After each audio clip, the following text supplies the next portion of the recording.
আমি দুনিয়ায় তোমাকে সুশোভিত করেছি, উত্তম প্রতিদান দিয়েছি। দুনিয়ায় প্রতিদান হলো তুমি পুরুষ, আমি তোমাকে নারী দিলাম সৌন্দর্যের জন্য, তোমাকে অর্থ করে দিলাম স্বর্ণরূপা, হীরা মণিমুক্তা, গচ্ছিত অগচ্ছিত সম্পদ, বিশাল মাঠ দিলাম, মাঠের জমিতে তুমি ফসল বপন করবে, এটাও আমার দেওয়া নেয়ামত। তুমি চলাফেরা করবে, বাহন হিসেবে আমি ঘোড়া দিলাম। তবে শুনে রাখো, এর চাইতে উত্তম প্রতিদান তোমার রবের কাছে আছে। আল্লাহ বলতেছেন এর চাইতে উত্তম প্রতিদান তোমার রবের কাছে আছে।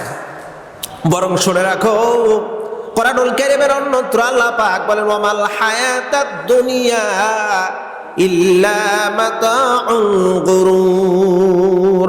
বরং এই দুনিয়া তোমাকে মত্ত করে রাখবে, এই দুনিয়া তোমাকে মাতাল করে রাখবে, অর্থাৎ দুনিয়া প্রেমিক করে রাখবে, আখিরাত থেকে তোমাকে বিমুখ করে ফেলবে।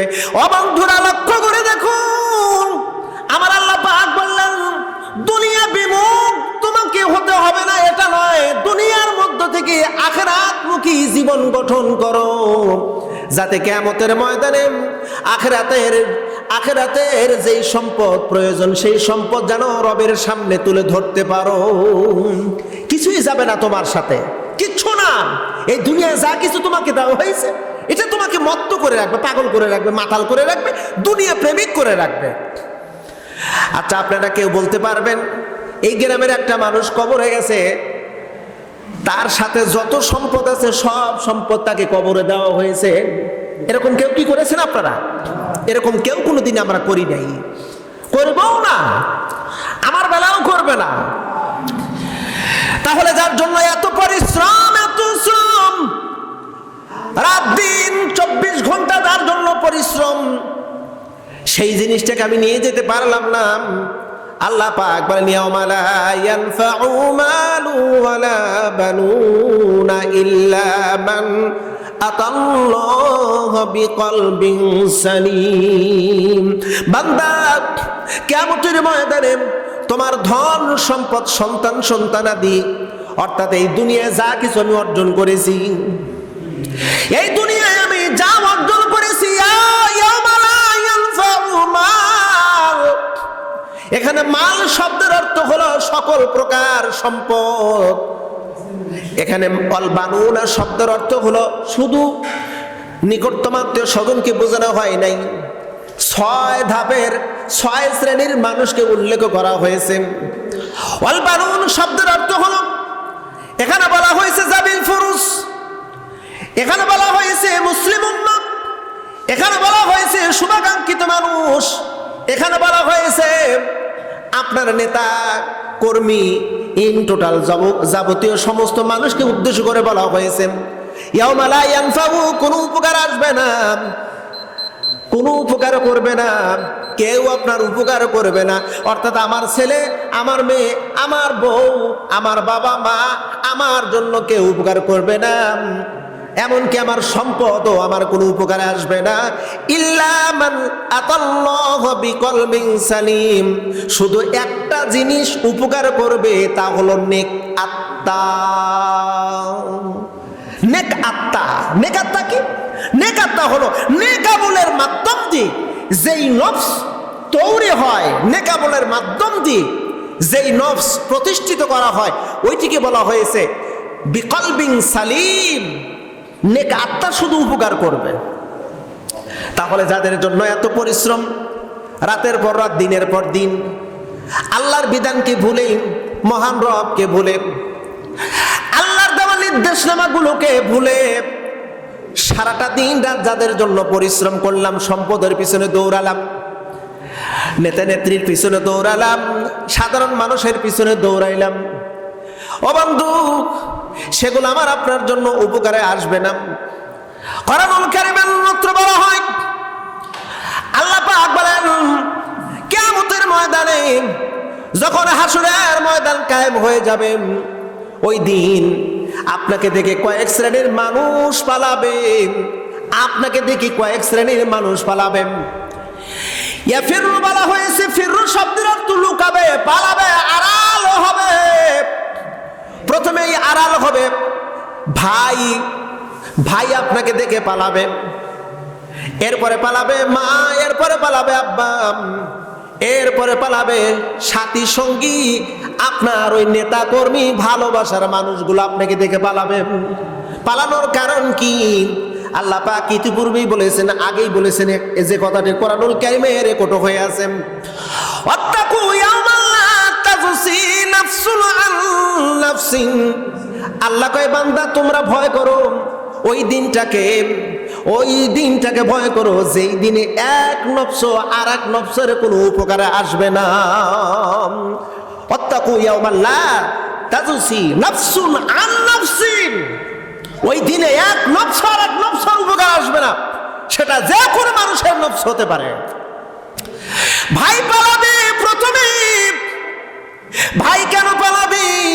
পালানোর কারণ হলো আপনি যদি ভাইয়ের কাছে সাহায্য চান, ও ভাই আমি তো বড় বিপদের মধ্যে পড়ে গেছি, কয়েকটা নেকির জন্য রে আজ আমি জাহান্নামী হয়ে যাই, কয়েকটা নেকি দাও, নেকি দিলেই আমি জান্নাতি হয়ে যাব। ভাই আপনাকে দেখে পালাবে, যদিও ভাই কি কোনো মতো একবার যদি ধরতে পারেন, ভাই তুমি পালাও কেন, নেকি দাও, ভাই অস্বীকার করবে, বলবে আমি তোমারে চিনি না, তুমি কে। এখন তো দুনিয়ায় আমরা এরকম দেখি, সামান্য একটু বিপদ হলে একজন আর একজনের পাশে আর খুঁজে পাওয়া যায় না। কথা বলেন, এরকম চিত্র আমাদের দেশে আছে না নাই? একটু সামান্য যদি বিপদে পড়েন, আপনার শুভাকাঙ্ক্ষিত মানুষগুলো যারা আপনাকে বাহবা দিচ্ছিল, যারা আপনাকে মাথায় তুলে নিয়ে রাখতেছিল, যারা আপনার এত সুনাম করতেছিল, আপনি বিপদে পড়েছেন, আপনার আশেপাশের আর কেউ নাই। এই দুনিয়া তারা যদি দৃষ্টান্ত দিলেন, ঠিক আখিরাত এর চাইতেও ভয়াবহ হবে। ও বন্ধু, আখিরাতে আপনার পাশে কেউ থাকবে না। ভাই অস্বীকার করে ফেলবি, জনম দুঃখী মা, যেই মা 10টি মাস গর্ভধারণ করি কষ্টের পর কষ্ট করে লালন পালন করেছে, সন্তানকে সামান্য কষ্ট দেয় নাই, এমন জনম দুঃখী মাকে যখন আপনি পেয়ে বসবেন, মাকে যখন পাবেন, ও মা আমি আজকে বড় বিপদের মধ্যে, আমি বড় আসামি, মারে একটা নেকি দাও, আমি পার হয়ে যাব, নেকি দিলেই আমি জান্নাতি। হাদিস শরীফের মধ্যে আসছে, মা তখন এমন ভাবে ধিক্কার দিয়ে কথা বলবে, তিরস্কার দিয়ে কথা বলবে, চিনবেই তো না, অস্বীকার করবে আর তিরস্কার করবে সুকান। কারণ আমি এখন আমার নিজের নফসকে নিয়ে আমি বড় অসহায়, আমি আমার নফসকে নিয়ে বড় অসহায়ের মধ্যে আছি, কারণ আমারই তো বস্তু বড় বিপদ। অপ্রিয় বন্ধু, এভাবে একে একে করে এবার মনে করতে পারেন যে আমার নেতা নেত্রীর কথা বলতে এখানে নাই, আছে, অবশ্যই আছে এখানে। লিসাহিবাতিহি কুল্লি ইমরিন মিনহুম বলা হয়েছে, অর্থাৎ আপনি যাকে আদেশ দিয়েছেন আর আপনি যার আদেশ মেনেছেন, সে সমস্ত ব্যক্তিগুলো আপনাকে অস্বীকার করবে, আপনাকে থেকে পালাবে। মানে আমি নেতা হয়েছি, আমার কর্মীরা আমার অনুসরণ করবে, আমাকে একটু ভালোবাসবে সেই দিন, না না, আমি আমার নেতারে একটু সাপোর্ট পাবো, কোনো সুযোগ নাই। কারণ আল্লাহ পাক বলেছেন, ওয়াত্তাকু ইয়াওমান লা তাজসি নাফসুন আন নাফসিন শাইয়্যা। কোনো বিষয়ে কোনো দিক দিয়া সেই দিন কেউ কোনো নফসের সহযোগিতা পাবে না। এমন একটা কঠিন বিভীষিকাময় সময়, অপ্রিয় বন্ধু, ওই সময়টা যেন দুর্দিনে পড়তে না হয়, এজন্য আমাদেরকে পূর্ব প্রস্তুতি এই দুনিয়া থেকেই নিতে হবে। কথা বলেন, এই দুনিয়া থেকে নিতে হবে কিনা? একটু জোরে সোরে বলতে হবে, নিতে হবে কিনা? অবশ্যই দুনিয়া থেকে প্রস্তুতি নিতে হবে, কারণ আল্লাহ পাকের ওই কিয়ামতের ময়দানে যেন আমাকে আপনাকে জবাবদিহিতা না করতে হয়। কারণ প্রিয় নবী বলেছেন, প্রিয় নবী মাঝে মধ্যেই দোয়া করেছেন, সাহাবায়ে কেরামদেরকে দোয়া শিখিয়ে দিয়েছেন, আল্লাহুম্মা হাসিবনি হিসাবান ইয়াসীরা, আল্লাহ তুমি আমার হিসাব সহজ করে দাও। এর অর্থ হলো আল্লাহ তুমি কিয়ামতের ময়দানে তুমি আমার হিসাব নিও না। আমার হিসাব সহজ না আল্লাহ, তুমি কিয়ামতের ময়দানে আমার হিসাবই নিও না। কারণ হিসাব দিয়ে সেই দিন কেউ পার হতে পারবে, কেউ পার হতে পারবে না। কারণ একটা গুনার জন্য যদি হিসাব না চাওয়া হয় জবাব দিতে পারবে না। এজন্য আল্লাহ পাক রব্বুল আলামিন বলেছেন, ইয়া আইয়ুহাল্লাযীনা আমানুত্তাকুল্লাহ ওয়াবতাগু ইলাইহি ওয়াসিলা। আল্লাহ কয় বান্দা তোমরা আমাকে ভয় করো আর ওসিলা তালাশ করো। এই ওসিলা বলতে আমরা অনেকেই বিভিন্ন জন বিভিন্ন রকমের ফতোয়া দিয়ে থাকি এই ওসিলার ব্যাপারে। যদি এখানে বলা হয়েছে ওয়াবতাগু ইলাইহিল ওয়াসিলা, তোমরা তালাশ করো, উপায় তালাশ করো।